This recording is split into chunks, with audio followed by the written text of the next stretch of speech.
I came home on Christmas Day, expecting the usual warmth, but the house was empty. The only person there was my son-in-law's elderly father, sitting quietly in his wheelchair, while the sound of my family's laughter seemed to echo from somewhere far away. On the kitchen counter I found a note, and the moment I read it my blood ran cold. It said they had taken the kids on a surprise cruise to the Bahamas, adding that George did not want to go and that I should take care of him until they returned on New Year's Day. It was signed with love from Emily and Daniel. 3 weeks. They had left an 84-year-old man alone for 3 weeks, almost like he was nothing more than a house plant. If you are watching this, make sure to subscribe and let me know where you are watching from. But first, let me go back and explain how I ended up discovering that my own daughter had abandoned not only me, but also her husband's elderly father on the most important holiday of the year. I had spent Christmas Eve at my sister's house in Phoenix, helping with her grandkids and trying not to dwell on how empty my own home had felt ever since my husband passed away. That morning Emily called, and her voice sounded rushed and distracted. She explained that their plans had suddenly changed, that they were leaving town that very night because of what she described as a family emergency, and before I could ask anything else, she ended the call. Something about it felt off, but Emily had always had a dramatic side. Still, I caught the first flight home on Christmas morning.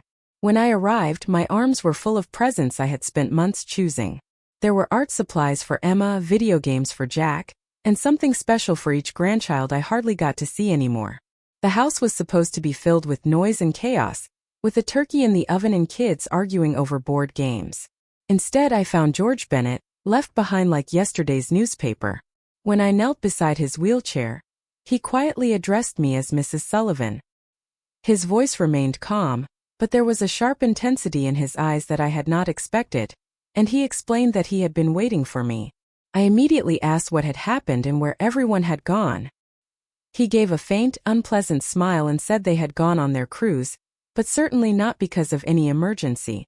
With slightly shaking hands, he pulled out his phone and mentioned that Daniel had forgotten he still knew how to use it, then suggested that I might want to see what my daughter truly thought about us. The message thread made me feel sick. Daniel had written that the timing worked perfectly with my trip, explaining that his father would not even realize they were gone, and that I would end up stuck taking care of him once I returned, calling it a way to handle 2 problems at once.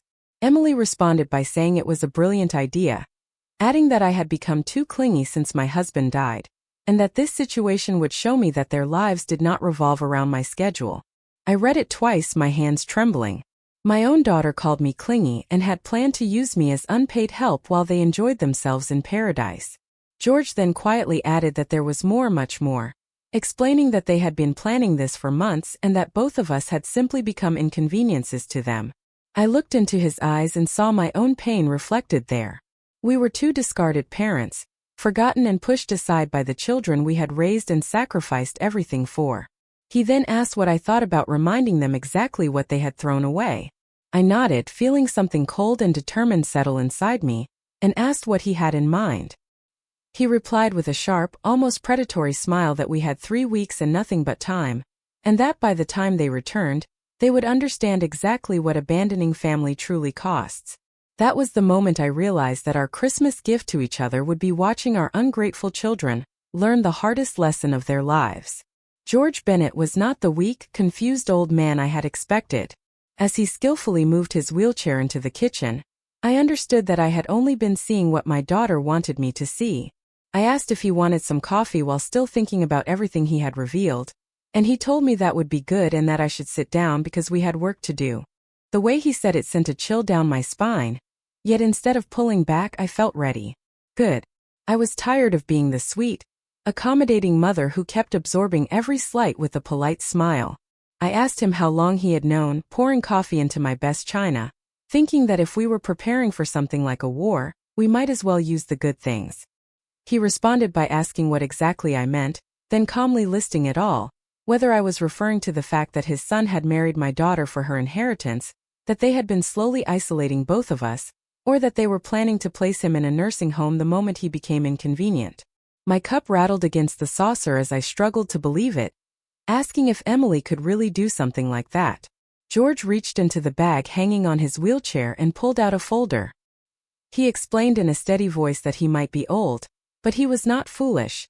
and that when people treat you as invisible for long enough, you learn to notice everything. He spread the papers across my table: bank statements, real estate documents, legal files, and several notes in my daughter's handwriting about managing the elderly and liquidating assets when the time came.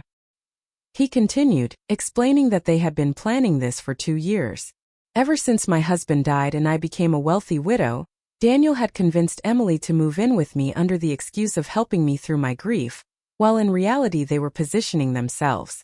I thought about how eager Emily had been to come back home after her father's funeral, how helpful Daniel had seemed with my finances, how concerned he appeared about my well-being, and how slowly they had taken over decisions in my own house. I whispered that they were stealing from me, but George corrected me, saying it was not exactly stealing, but rather planning to inherit early. He pointed out that Emily had been gradually persuading me to add their names to my accounts, to create joint ownership of the house, and to update my will. Every conversation came rushing back. Emily's soft suggestions about simplifying things and protecting the family, Daniel's careful advice about taxes and estate planning. I told him I had not signed anything yet. George's smile sharpened as he said neither had he. He explained that Daniel had been pushing him to sign over power of attorney, often talking about concerns over his mental condition. I noted that he seemed completely lucid, and he confirmed that he was, adding that this little vacation of theirs was about to backfire in a spectacular way. I leaned forward and asked what exactly he was proposing. He explained that they expected to return home to 2 grateful, dependent older people who had bonded over being abandoned. Instead, they would find that we had used this time to truly understand what was happening, to share information, and to make several important calls. I asked what kind of calls he meant, and his eyes gleamed as he revealed that Daniel had been having an affair with his secretary for 8 months, and that he had photographs to prove it. The coffee cup slipped from my hand and shattered on the floor. Emily's husband was cheating, and my daughter did not know. George confirmed that she did not know yet, but she soon would, along with other details about their finances that would surprise her. He asked if I had realized they had been using my credit cards for their trips. I had not known. I had trusted them with my accounts, my passwords, and my entire financial life, just as I had trusted them with my heart. He then mentioned casually that he had already contacted their cruise line, informing them of a family emergency. According to that message, their grandfather had suffered a stroke and they needed to return immediately. I pointed out that he had not had a stroke, and he replied that he could develop convincing symptoms quickly if necessary, especially if authorities became involved because of elder abandonment. I stared at him, realizing that although I had known him for 5 years, I had never truly seen who he was. I told him that his plan sounded almost diabolical, and he answered that he simply preferred to be thorough. Then he asked me directly if I was ready to stop being a victim. I looked around my kitchen, at my home that my daughter had been slowly taking over piece by piece, at the presents under the tree that would never be opened, and at the future I had imagined with grandchildren who barely knew me because their parents kept me at a distance. I asked what he needed me to do. George's smile was both unsettling and impressive as he explained that first we would secure my assets, then we would document everything, and finally we would make a series of strategic phone calls that would cut their cruise very short. I said they would be furious, and he replied that it was time they learned what real consequences felt like.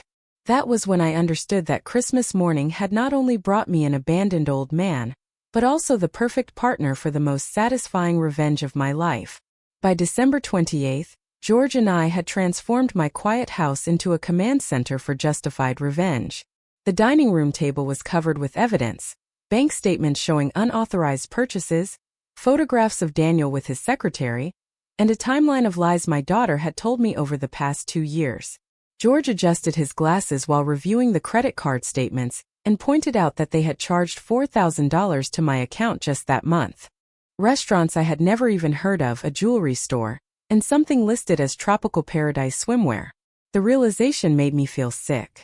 They had bought vacation clothes with my money for a trip they had not even invited me to. George told me it got even worse and urged me to look closer. He handed me a phone bill and explained in a steady tone that Daniel had been paying for his secretary's cell phone for 6 months, using my credit card to do it. That meant they had used my money to fund his affair while leaving both of us behind on Christmas. The betrayal felt so complete it was almost calculated. I told George the first needed to understand something and poured us more coffee. For 3 days we had been running on nothing but caffeine and anger. I asked him why he was helping me when he barely knew me. He stayed silent for a while, staring out the window at the neighborhood, where other families were likely enjoying normal holiday time together. Then he began explaining that his wife had died 2 years ago, and that her name had also been Dorothy, which he noted was a strange coincidence.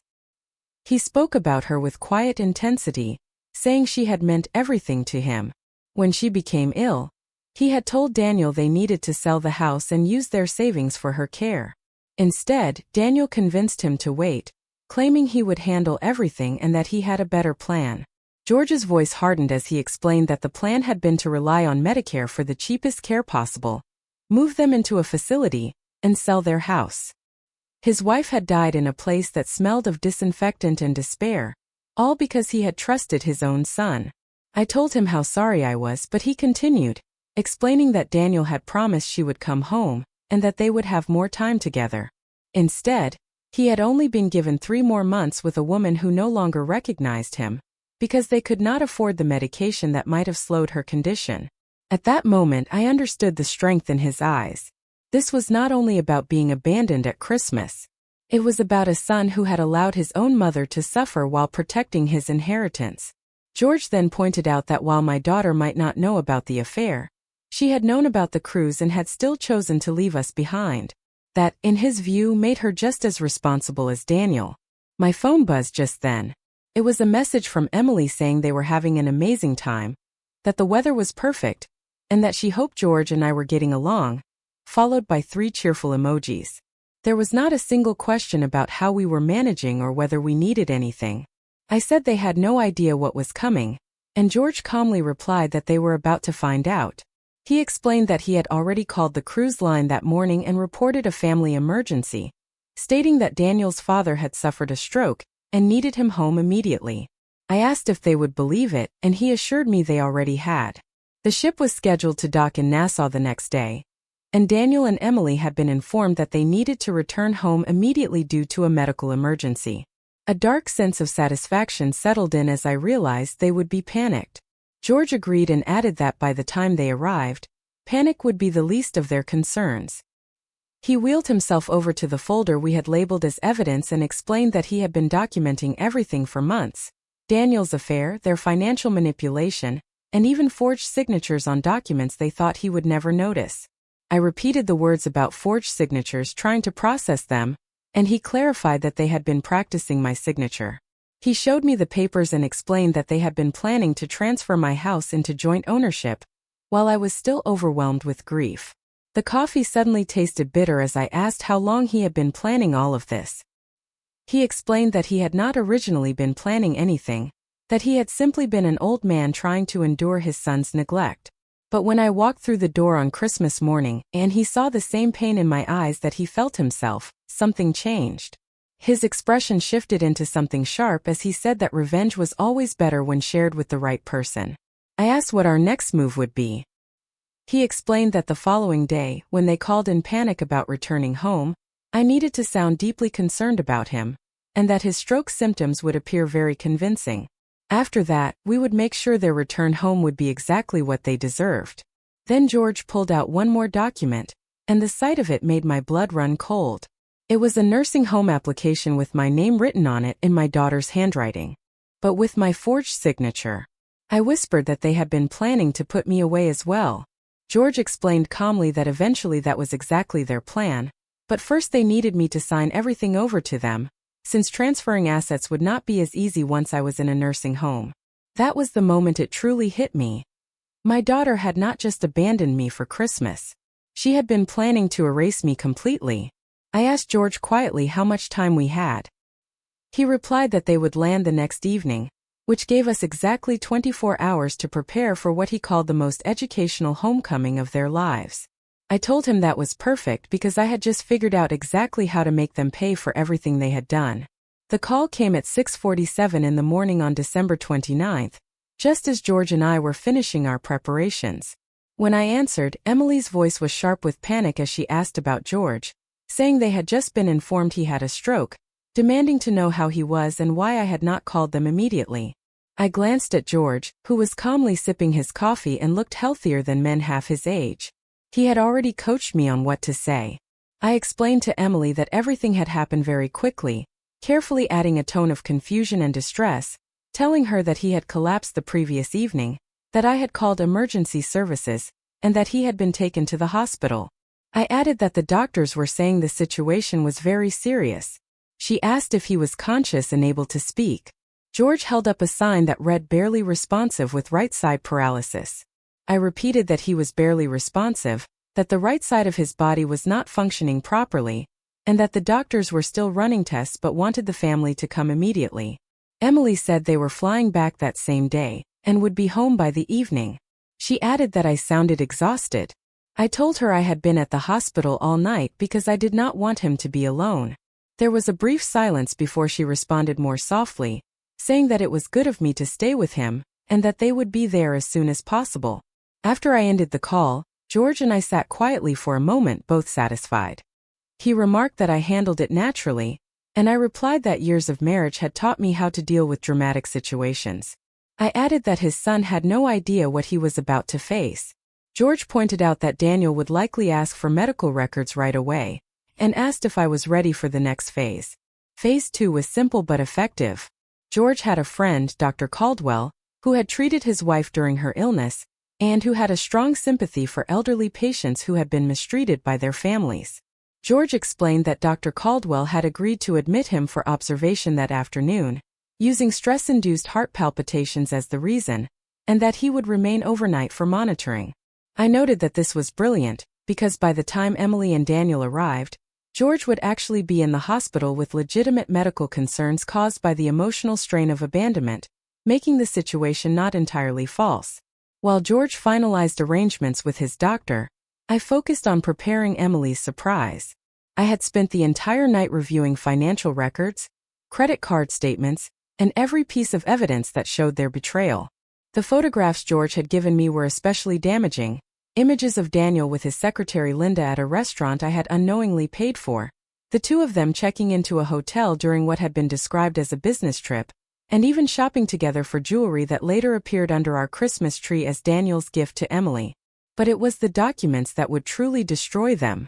I had found the nursing home application bearing my forged signature, practice sheets where Emily had been perfecting my handwriting, and real estate documents prepared to transfer my house into joint ownership.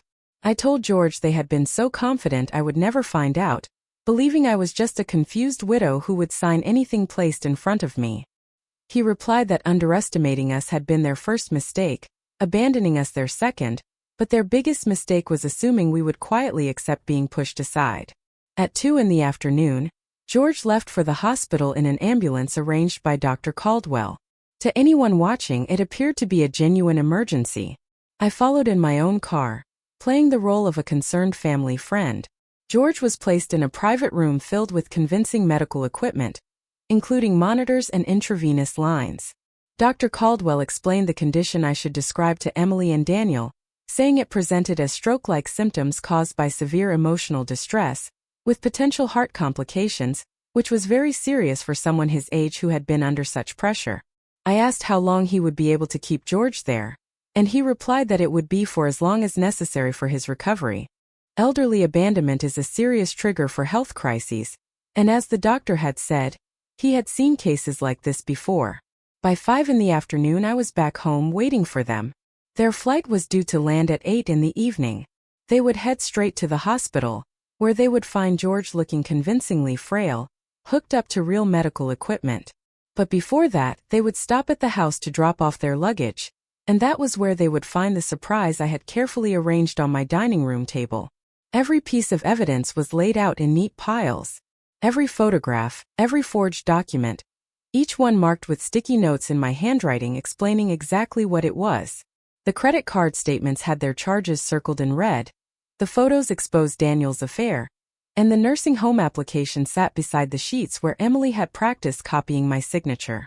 In the center of it all was a single page with a message written in my best handwriting. It welcomed them home and told them we needed to talk. I had written that I was at the hospital with George, who had suffered a stress-induced medical crisis after being abandoned. I added that they should take their time reviewing everything on the table, because we would have all the time in the world to discuss their plans for our future. At 8:47 in the evening, my phone rang. It was Emily. I let it go to voicemail. The second call came at 8:52. Daniel this time. I ignored that one too. By 9:15 I had 6 frantic voicemails and about a dozen text messages, all asking what was going on, urging me to call them immediately, insisting they could explain everything. But George and I were not ready for explanations. We were only getting started. They arrived at the hospital at 10:23 that night, looking as if they had aged 10 years in 6 hours. Emily's face was swollen and blotchy from crying, and Daniel looked pale, like he had seen a ghost. Good. That meant they were starting to understand. I was sitting beside George's bed when they rushed into the room. Under the hospital lights, he looked weak enough to be convincing, though his eyes remained sharp and aware. Emily immediately demanded to know what all the things on the table meant, but then stopped herself when she noticed George and quickly shifted to asking about his condition. I answered quietly that the doctors were cautiously optimistic, but that it had been touch and go for a while, and that the stress of being abandoned had triggered serious heart-related issues. Daniel stepped closer to the bed and spoke to his father, asking if he could hear him. George slowly opened his eyes and in a deliberately weak voice, asked if Daniel had really come back. Daniel assured him that he had, apologizing and saying they thought everything would be fine, that it had only been meant to be a short trip. George's voice began to grow stronger as he reminded him that he had been left alone on Christmas in a wheelchair, without medication reminders, proper food, or any reliable way to contact help if something went wrong. Daniel tried to defend himself by saying they had left him with me, but George pointed out that they had left a note asking me to take care of him as if he were a pet. The monitors beside him started beeping faster as he spoke about what it felt like to be abandoned by his own son. Emily stepped forward apologizing, but quickly shifted again, saying she needed to talk to me about what they had found at the house. I calmly listed the items, the evidence of their theft, the photographs of Daniel's affair, and the nursing home application with my forged signature. Her face turned completely pale. Daniel tried to speak, but I raised my hand and told them both to sit down.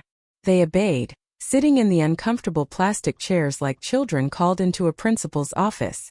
I said we would begin with something simple and suggested that Daniel explain to his wife why he had been charging romantic dinners with his secretary from the office to my credit card.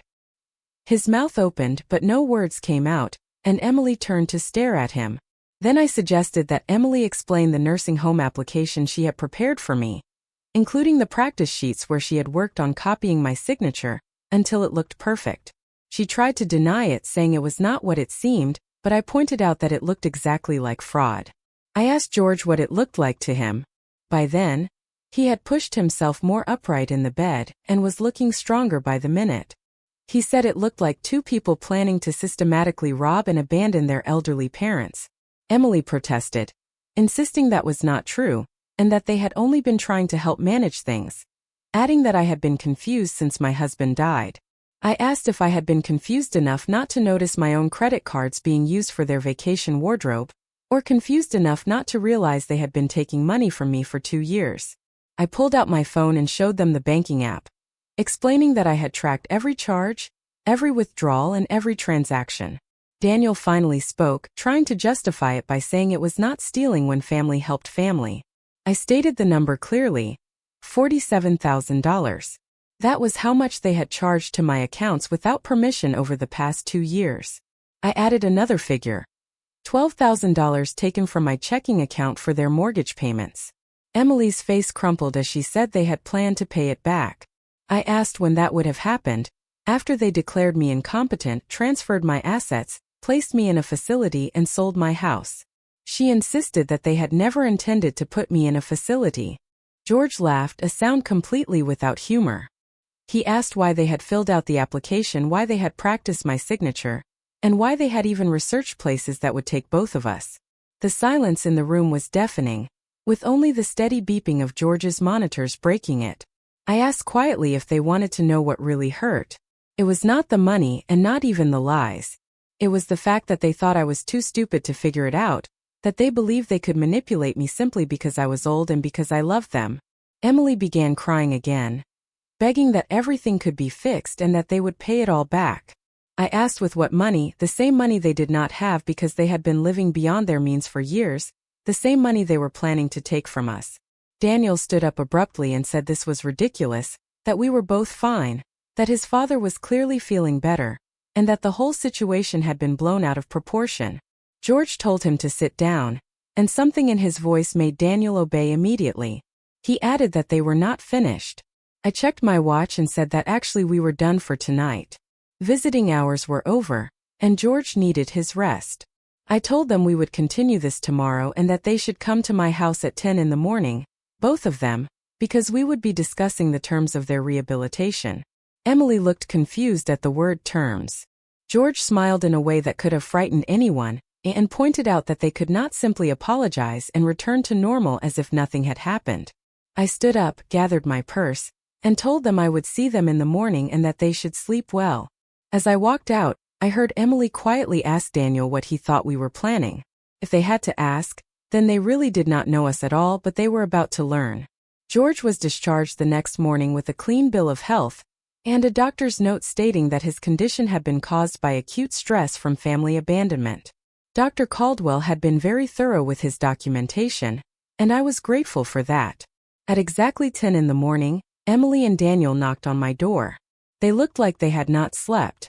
George was already positioned in the living room, with the coffee table covered in neat stacks of evidence.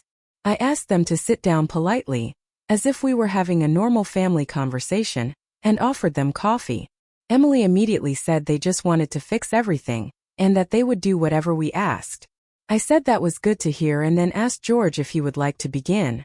George folded his hands in his lap and said he had been thinking about trust, about how it is built over years and destroyed in moments.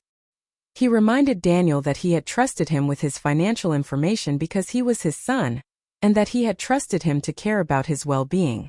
Daniel insisted that he did care, but George responded that caring would not have meant leaving him alone on Christmas without checking if he had enough medication, forging his signature on documents, or paying for another woman's expenses with his credit card. Daniel tried to deny it, but George calmly listed the details, naming Linda Whitaker, describing her as 5 feet 6 inches tall, blonde, working in his office, and driving a red Honda Civic, the insurance of which Daniel had been paying. Emily looked like she had been slapped. Emily turned to Daniel and asked if it was true. He hesitated and said that it was complicated. I interrupted and said that it was not complicated at all, explaining that he had been cheating on my daughter using money stolen from his father, which made the situation very simple. George then continued, turning to Emily and pointing out that she had been preparing to have her mother declared incompetent so she could take control of her house. Emily insisted it was not stealing and tried to justify it by saying she was protecting my assets, mentioning the signature practice, the research into nursing homes, and the legal documents for transferring ownership as if they were reasonable steps. She started crying again and said we did not understand, explaining that they were in debt, and that Daniel's business was failing. George cut in and finished the thought for her, stating clearly that what she meant was that they had decided to rob their elderly parents because taking responsibility for their own lives had become too difficult. I stood up and walked to the window, noticing my neighbors outside walking their dogs and living normal lives where children did not scheme against their parents. Without turning around, I explained what would happen next. Daniel would end his affair immediately, repay every penny he had taken from both George and me, and move out of Emily's house. Emily protested that I could not break up their marriage, but I told her I was not breaking anything, that Daniel's affair had already done that, and I was simply stating the reality. I turned back to face them and told Emily that she would remove herself from all my accounts, return my credit cards, destroy any copies she had made, and take her name off any documents she had added without my permission. She asked who would help me manage my finances. George and I exchanged a look. I explained that George and I had decided to support each other, and that we were both fully capable of managing our own affairs. Daniel reacted with shock and asked if we were moving in together.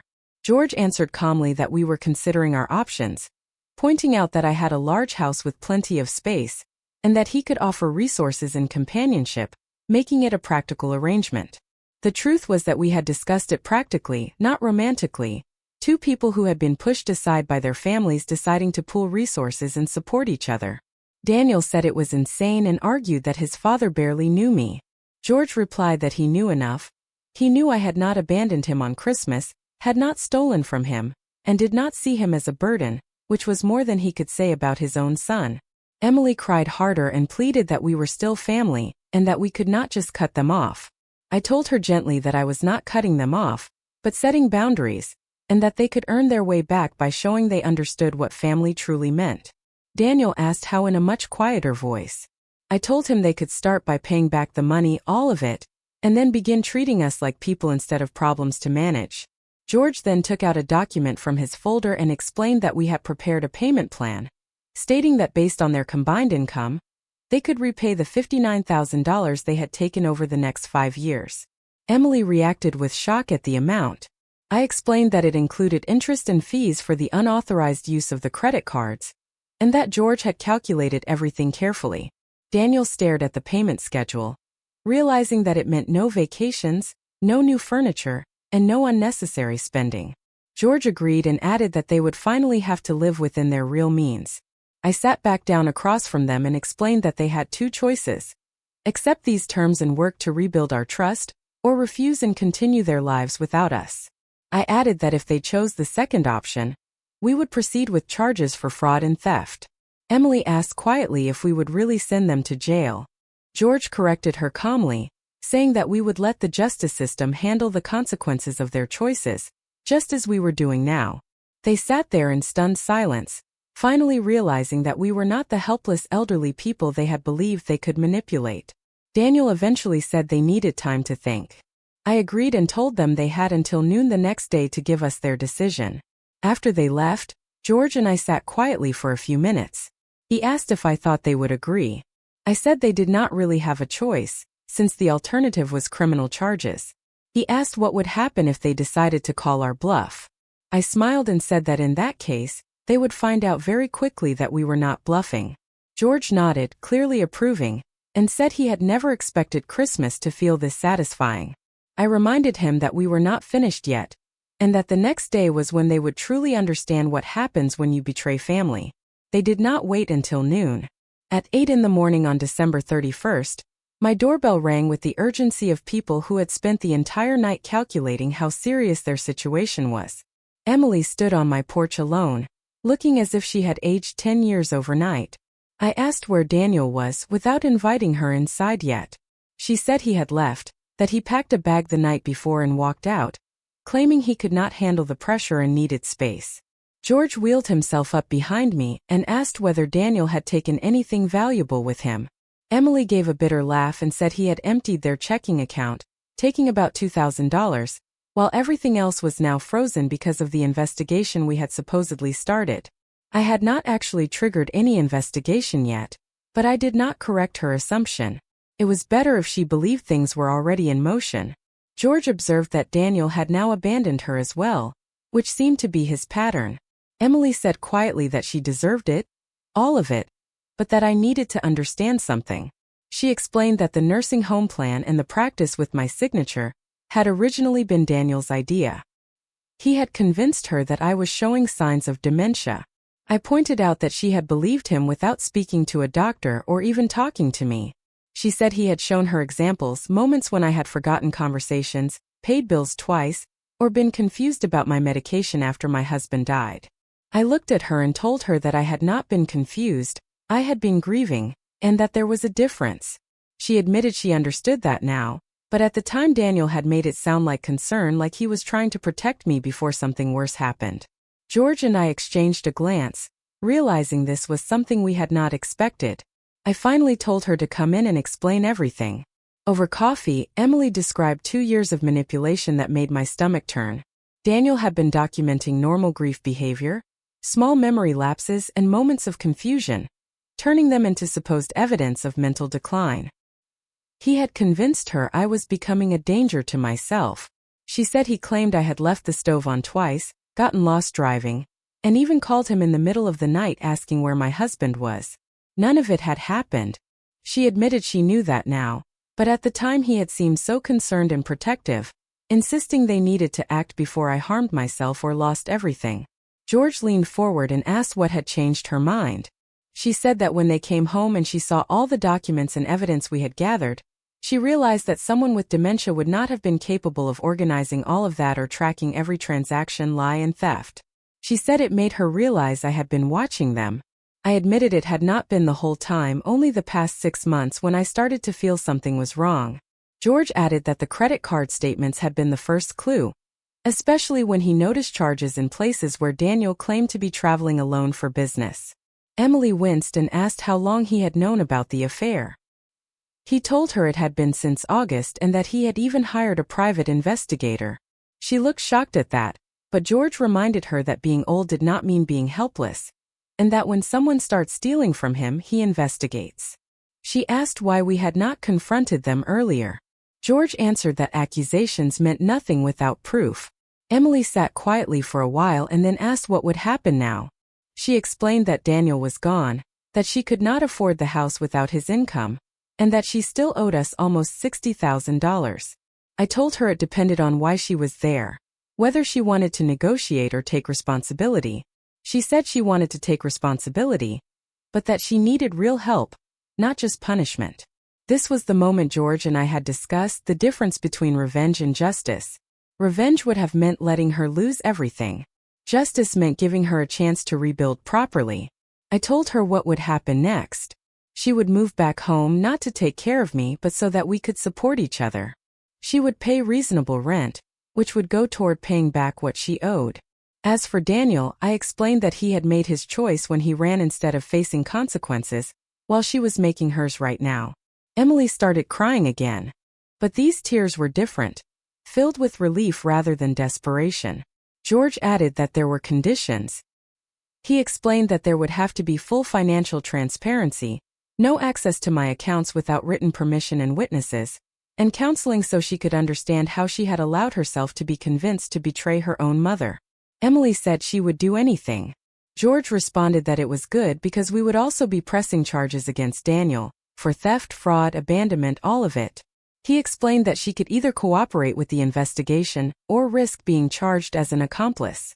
Her face went pale as she said that Daniel would blame her for everything. George told her that in that case, she needed to make sure her version of events was accurate and fully documented. He then pulled out another folder and explained that we had been busy. Daniel's pattern of financial manipulation went back years. Linda was not his first affair, and Emily was not his first victim. There were at least 2 other women he had convinced to give him access to their money. Emily asked what exactly he meant. George explained that her husband was essentially a professional con artist who targeted women with financial resources, and that she had simply come with an added advantage, an elderly mother with assets. The room fell silent except for the ticking of my father's old clock. Emily stared at the documents George had placed on the table, and quietly said that she had not just been foolish. I told her gently that she had been both misled and naive, but that being naive could be corrected, while Daniel's criminal behavior was now his problem. She asked when we would begin. George said we already had and welcomed her to the first day of her real adult life, adding with a slight smile that this was turning out to be more satisfying than he had expected. But none of us realized that Daniel had not simply run away. He was already planning his own response, and if he was going down, he intended to take all of us with him. On January 2nd, I woke up to find my front yard covered in toilet paper and my mailbox smashed. George, who had stayed overnight in the guest room to help Emily settle in, wheeled himself to the window with a cup of coffee and remarked that it was clearly Daniel. I asked if he was sure, and he confirmed it, noting that it was exactly his style. Emily came out of the kitchen still in her pajamas, looked at the mess, and admitted that he used to do things like this to his ex-girlfriends after breakups, something she had once found amusing. George said quietly that vandalism was not the main concern, but rather what Daniel might do next once he realized we were serious about pressing charges. He was right. At 10 in the morning, Detective Bennett from the county sheriff's office called and informed me that Daniel had filed a complaint accusing George and me of running an elder abuse scheme against Emily. The detective explained that Daniel claimed we had been manipulating Emily, isolating her, and convincing her to turn against him, and that he had requested a welfare check. I calmly asked when it would be convenient for her to come by. She suggested that afternoon, mentioning that these situations could be delicate. I agreed and proposed 2 in the afternoon, adding that both my daughter and George would be present. After I ended the call, Emily looked anxious and asked what would happen if the detective believed Daniel and thought she was being manipulated. George laughed and pointed out that her husband had just reported her to the police for being influenced by her own mother, asking how that sounded. She admitted that it sounded insane. George reassured her that we had documentation for everything. When Detective Bennett arrived, she turned out to be a sharp and experienced woman in her 40s who had clearly handled many family financial disputes. She listened carefully as Emily explained the situation, reviewed our evidence, and asked direct questions about Daniel's behavior. She mentioned that Daniel had claimed I was suffering from dementia, and that George had been taking advantage of me financially. I responded by offering to show her my phone, my medical records, my driving history, and my bank statements from the past 5 years, all independently managed. She then turned to George and mentioned that Daniel had accused him of coaching me to fabricate evidence. George calmly asked whether someone coaching a person with dementia could produce such detailed documentation, then handed over a folder filled with bank statements, credit card records, photographs, and a carefully organized timeline. The detective spent 20 minutes reviewing everything. When she finished, her expression had changed. She asked if I had considered pressing charges for fraud and identity theft. I told her we had, but that we had been waiting to see if Daniel would cooperate. She advised that, based on the evidence and his attempt to file false reports, we should move forward immediately, explaining that this was no longer just a family matter but a criminal case. After she left with copies of the evidence, Emily sank onto the couch, overwhelmed, realizing that Daniel had tried to have me declared incompetent and was still attempting to control the situation even after leaving. George observed that Daniel was panicking and that desperate people tend to make poor decisions. At that moment my phone rang. It was Daniel. George suggested that I answer the call and put it on speaker. Picked up. Daniel's voice sounded calm, but it felt forced, as he said he believed there had been a misunderstanding. I told him I had heard he had been speaking to the police about my mental health, and that I was the one concerned about him. He claimed that George was taking advantage of my grief and confusion to turn me against my family. Emily made a quiet sound of disgust, but George raised his finger, signaling her to stay silent. I said that was interesting, because the police seemed far more interested in the $60,000 he had taken from George and me. He replied that it was not theft, that it was loans, just family helping family. I asked whether he had any signed loan documents, payment schedules, or any legal proof of those supposed loans. There was silence. I told him I would give him one last chance, that he should turn himself in, cooperate with the investigation, and help recover the money he had taken.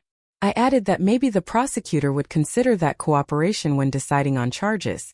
He said we were making a huge mistake, all of us. I answered that the only mistake had been trusting him.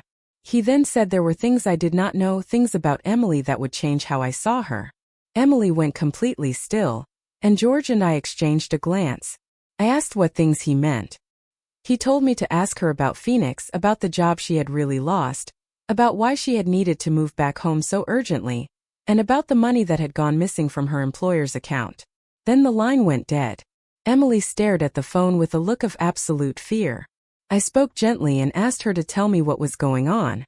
She said there was something she needed to tell me, something that had been weighing on her for 2 years. George wheeled closer and said that whatever it was, it could not be worse than what Daniel had already done. She said it might be because Daniel was not the only one who had taken money, and that her moving back home had not just been about helping me after my husband died. The room went completely silent. Suddenly, the last 2 years looked very different than either George or I had believed. I told her to explain everything from the beginning. Her confession changed everything I thought I knew about her life. She admitted that she had taken $15,000 from her accounting firm in Phoenix to cover Daniel's gambling debts. When the company discovered it, they gave her a choice: resign quietly and pay it back or face criminal charges. She said she had 30 days to return the money. Daniel had promised he would get it from his business, but there had never been any money. His company was failing because he had been gambling away everything for months. George said that was why she had come home. She explained that it had not really been a choice. She had told me that my husband had just died and that she wanted to help me. But in reality she had been hiding from her own problems and hoping Daniel would fix everything. I felt like I had been hit. She admitted it got worse. When she realized Daniel could not get the money, she started taking it from me, small amounts at first, just a few hundred here and there from my account.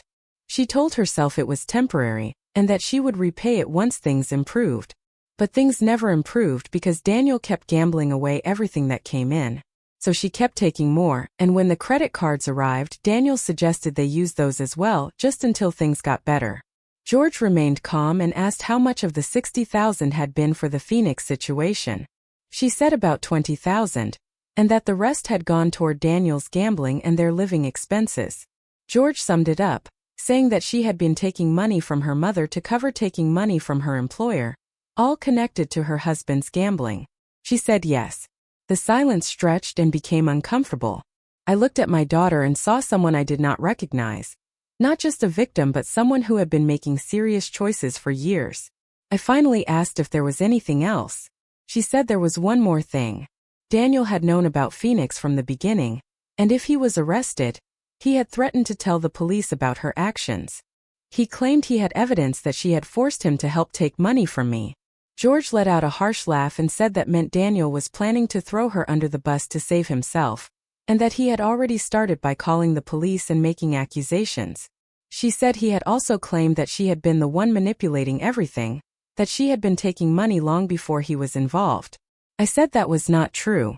She said it was close enough to the truth to be dangerous, because she had been taking money, and now everything could be twisted to make it look like it had all been her idea. I stood up and walked to the window. Outside everything looked normal, while my life was falling apart. My daughter had stolen from me. My son-in-law was a con artist. And I had been blind to it all. She called me quietly and asked if I was going to turn her in. I turned back and said that I should. She had been lying to me for 2 years, taking money from me to cover another crime, and letting me believe she was a victim. She said she knew. But I told her there was one thing that mattered. She had finally told me the truth when she could have continued lying. Daniel was trying to destroy all of us to save himself, and she was trying to take responsibility for what she had done. George wheeled himself over to the table with all the evidence and said there was something else we needed to think about. He pointed out that if Daniel had evidence of Emily's embezzlement in Phoenix, then we had to ask what else he might be holding. I asked what he meant. He explained that people like Daniel do not collect evidence just to use it once, they collect it to control others. He said Daniel had likely been documenting Emily's actions for 2 years, possibly recording conversations and keeping records, not to report her, but to control her. Emily's eyes widened as she admitted that Daniel had made her write down everything she took from me, claiming it was to keep track so they could pay it back properly. George said that meant he had been building a case against her in case she ever tried to leave him. Emily realized that he could have sent her to prison whenever he wanted. George confirmed that now he was likely planning to do exactly that in order to save himself. I sat down trying to process it all. Daniel was not just a thief or a manipulator. He had been systematically controlling and destroying my daughter while stealing from both of us. I asked Emily if she still had access to any of their joint accounts. She said she did to some of them and asked why. George explained that if Daniel had been gathering evidence against her, then it was time to do the same to him. He pointed out that Daniel had been using both of them as accomplices while making sure he had proof against them, which meant he must also have evidence of his own crimes. Emily suddenly mentioned his phone, saying he recorded everything, conversations, meetings, even arguments, claiming it was for business, but in reality he had been recording them for months. George said that in that case they needed that phone before Daniel decided to use those recordings. Emily said she did not know how because he was not answering her calls. George took out his own phone and said he had an idea that would bring Daniel back quickly. I asked what kind of idea it was. He said it would be something that would make Daniel believe he had already won, right until the moment he realized he had lost everything. His expression made it clear he had already planned it. George called Daniel and left a message saying he had another health episode and wanted to make things right before it was too late. He suggested they meet and discuss a settlement that could make the legal trouble disappear. Emily asked if Daniel would believe it. George said that Daniel believed what he wanted to believe, and what he wanted was to think he could manipulate his way out of consequences. He was right. Within an hour, Daniel called back, suddenly concerned about his father and eager to talk about solutions. They arranged to meet on Friday afternoon at my house. George told Daniel that everything would be recorded for clarity, so there would be no confusion about what was agreed upon. What Daniel did not know was that Detective Bennett would be present in the kitchen, listening, and that Emily had already handed over her laptop containing 2 years of Daniel's messages about their activities. Daniel arrived on Friday at 2 in the afternoon, looking confident again, as if he believed he could still control the situation. He commented that his father looked much better as he sat down across from him. George replied that he had been thinking about everything about family, forgiveness, and what really mattered at his age. Daniel said he was glad to hear that, and added that he had also been thinking about how to resolve everything and move forward. I repeated the word misunderstanding, pointing out that it was an unusual way to describe theft and fraud. Daniel's smile faded slightly, but he insisted that we were all family and that family forgives. George agreed and said that was exactly why the conversation was being recorded, to make sure everything was clear. Daniel said transparency was important. George leaned forward and told him to be transparent, asking him directly about his gambling. Daniel pretended not to understand. George clarified, referring to the gambling debts that Emily had been trying to cover when she took money from her employer in Phoenix. Daniel's expression went blank. He glanced at Emily, who sat quietly beside me, and then looked back at George. George said that Emily had already told us everything, about Phoenix, the money, and the threats Daniel had made to use evidence against her if she refused to cooperate. Daniel insisted that was not what had happened. I asked how it had really happened, reminding him that we had Emily's laptop with 2 years of his messages, recordings of conversations about managing us, and even documented threats he had made against her if she ever tried to leave. Daniel was starting to sweat. He argued that recordings made without his permission could not be used. I explained that they could, since Arizona is a one-party consent state and Emily had agreed to the recordings. More importantly, I added that we also had his confession. He denied confessing to anything. George smiled and said he had not yet, but he was about to. Daniel asked what he meant. George explained that Daniel was now facing a choice. He could admit everything, cooperate with the investigation, and hope for leniency, or continue lying and let the evidence speak for itself. Daniel asked what evidence. George pulled out a thick folder and began listing it. Bank records showing systematic theft from both of us, credit card statements showing expenses related to his affair, phone records linking him to gambling operations in Nevada, and business records showing how he had been moving stolen money through fake consulting fees. Daniel stared at the folder and asked how we had gotten his business records. George replied that we had obtained them the same way we got everything else, by being smarter than he thought we were.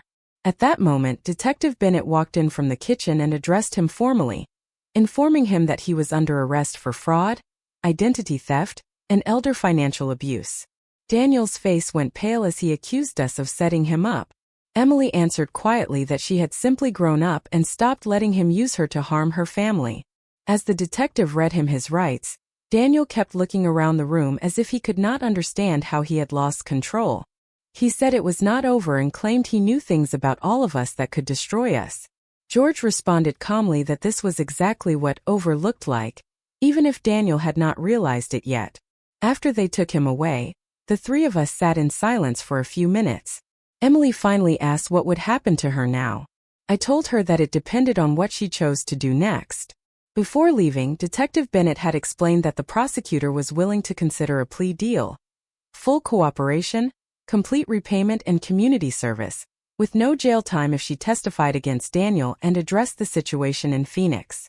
If she paid back the money and her former employer chose not to press charges, it would not appear on her record. Emily looked at us and asked why we were helping her after everything. George answered first, saying it was because she had told the truth when it mattered, something Daniel never would have done. I added that she was my daughter, and that family does not give up on each other, even after serious mistakes. She asked how she could repay the money from Phoenix, since she did not have $15,000. George and I exchanged a look, reminding each other we had already discussed this. I told her we would cover it as a loan with no interest, to be repaid over 5 years. She began crying again, saying she did not deserve that. George agreed that she did not, but said she was getting it anyway because that is what real family looks like. She asked what would happen next. I looked around my house, which for the first time in years truly felt like home again, and said that now we would learn to trust each other again, one day at a time.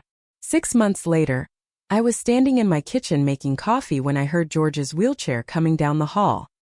He had moved in permanently after we realized how much we valued each other's company, not romantically, but as true friends who had gone through something difficult together and come out stronger. He mentioned that the morning news was interesting and handed me the newspaper. The headline reported that a local man had been sentenced to 5 years for elder financial abuse. Beneath it was Daniel's mugshot, looking nothing like the confident man who had once tried to manipulate us 6 months earlier. I said the sentence was more than I had expected. George explained that the judge had considered the pattern of his crimes and his attempts to blame his victims as aggravating factors, and that there was also evidence of 2 other women he had targeted in Nevada.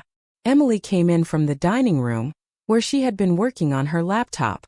She had found a job at a local accounting firm, where her employer believed in giving second chances to those willing to work for redemption. She asked whether Linda had been mentioned. George said to check page 3, where it revealed that Linda had not just been involved in the affair, but had also been helping Daniel move money through fake business accounts. She got 3 years. Emily shook her head, saying that it was strange to think she had once been jealous of her. George replied that she had been jealous of someone who was helping her husband steal from her own mother, which made it a very appropriate kind of jealousy. He had developed a dry sense of humor about everything, and it seemed like his way of dealing with the betrayal. I asked Emily how the restitution was going.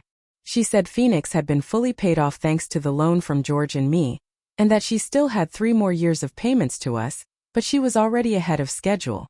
She had thrown herself into making things right with an intensity that impressed everyone. The prosecutor had been so satisfied with her cooperation that Daniel's sentence included a condition requiring him to repay us in full once he was released. I asked if there had been any updates from the parole board about visitors. She explained that Daniel could have visitors, but he had to request them himself, and so far he had not asked for any of us. George said that was probably for the best since prison was meant for reflection and rehabilitation, and that would be difficult if he was still trying to manipulate the people he had wronged. My phone rang. It was Detective Bennett. She told me they had found something interesting while going through Daniel's storage unit. I asked what kind of discovery it was. She explained that they had uncovered evidence of at least 6 other women he had been planning to target, including detailed profiles, financial information, and patterns of how he built relationships. She made it clear that Emily and I had not been random victims, but part of a larger, organized scheme. I felt a chill and asked how extensive it was. She said they believed he had been operating like this for at least 10 years, always choosing families with elderly members who had assets, and often involving a female partner who did not fully understand what was happening. Like Emily. After the call ended, I shared everything with George and Emily. Emily whispered that he had been ruining families for 10 years. George responded firmly that what mattered was that he had been stopped. I reminded her that all those other families now had a chance at justice because she had told the truth, and that her testimony had helped secure the evidence needed to search his storage unit. Just then the doorbell rang. Emily answered it and came back with Emma and Jack, my grandchildren, who had started visiting regularly after Daniel's arrest. It turned out they had always wanted to spend more time with me, but Daniel had convinced Emily it would be too much for me. Emma asked if we could make cookies.